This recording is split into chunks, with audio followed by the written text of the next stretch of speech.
இது எந்தெந்த சாமி தந்ததையா எத்தனை பாட்ட சொன்னதையா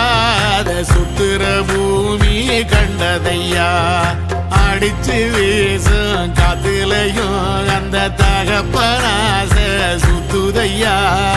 பிடிச்சு பூக்கும் விதையிலும் ஒரு வம்சத்து கதையே உள்ளதையா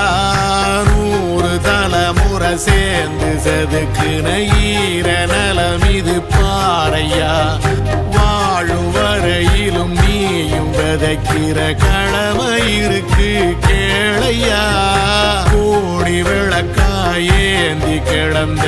வீடும் இருண்டது ஏனையா மாட விளக்கா நீயும் வரத்தான் வீடும் ஏங்கி நிக்குதையா